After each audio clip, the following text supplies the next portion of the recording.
Before we begin this video, I recommend that you visit google.com and search for dinardata.com.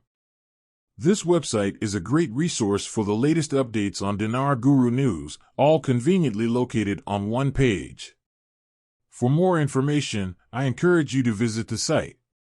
World Bank issues optimistic report on Iraq, points to major transformation. Quote, the World Bank issued report, which indicated that Iraq is witnessing a major transformation in improving the business environment, noting the progress made by Iraq in vital areas such as regulatory frameworks, public services, and operational efficiency. World Bank report today praising Iraq is in line with ample work is being done and yet to be reported. With as good as that report is, and there is more to come that is suggested to be even better, is amazing. The clock is no longer ticking, it's done. All currencies are set to go this time, no technical issues present. We know everything up to the float is done. To make it international will take you from the float to the rear.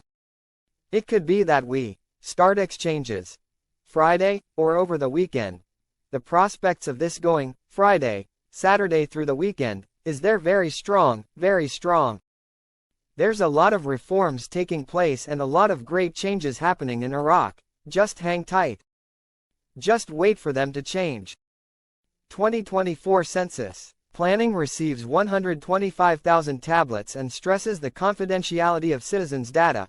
Quote, the past few days witnessed the arrival of 125,000 tablets to the ministry, which will be distributed among researchers and enumerators in the governorates to conduct the general population census that will be implemented on the 20th and 21st of next November, noting that a curfew will be imposed on these days to facilitate the procedures of the census employees.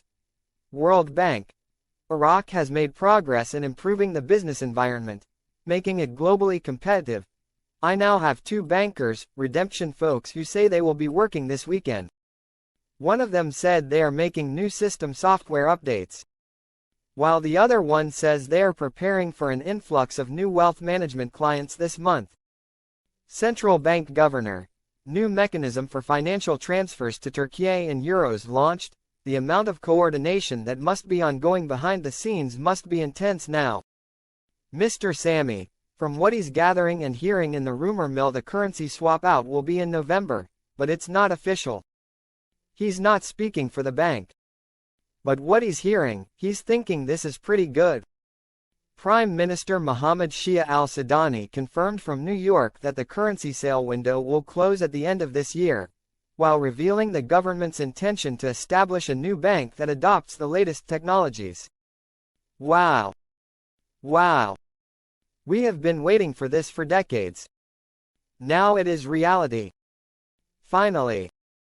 The British website, Middle East Eye, reported that the Iraqi armed factions will not target any American interests or military bases in Iraq or Syria until further notice, as these factions and political forces have decided to distance themselves from Israel's battles with the Lebanese Hezbollah and Iran, fearing that the expansion of the growing regional wars will destroy Iraq and the sites of these forces and factions. The British report, translated by Shafaq news agency, quoted Iraqi officials and leaders of armed factions supported by Iran as saying that their focus would instead be on providing humanitarian aid and financial support to civilians affected by the Israeli war on Lebanon. Nasrallah's assassination. After the report pointed to the recent escalation in the war, including the assassination of the Secretary General of the Lebanese Hezbollah, Hassan Nasrallah, and the launching of ballistic missiles by Iran that damaged military bases in Israel. It said that this raised estimates of the possibility of greater Iraqi participation, whether through the regular Iraqi army or various paramilitary groups. But Iraqi officials say that there is a belief that this could cause the collapse of the political, economic and military system in Iraq and the fall of its government. The report pointed out that Prime Minister Mohammed Shia al-Sudani held dozens of meetings in recent days with political leaders, leaders of armed factions allied with Iran, and senior security officers. The report quoted one of al-Sudani's advisors as saying that the Prime Minister sought, during these meetings, to explain the reality of the situation facing Iraq and the consequences of any Iraqi party getting involved in the ongoing conflict. He confirmed that al-Sudani also met with many Arab and Western diplomats, and spoke with many leaders of neighboring countries, including the Egyptian president, the Emir of Qatar, and the King of Jordan. According to al-Sudani's advisor, he asked them to help stop the ongoing Zionist aggression on Lebanon and Gaza, which threatens to expand the conflict in the region. The report quoted Iraqi officials and faction leaders as saying that they believe that Iraq will be one of 4 countries that Israel will attack soon, in response to the Iranian missile attack. After the report said that the dramatic and brutal Israeli attacks on Lebanon and Hezbollah during the past 2 weeks had delighted the Israeli leadership and the Israelis, it quoted al-Sudani's advisor as saying that the Iranian missiles dispelled their euphoria.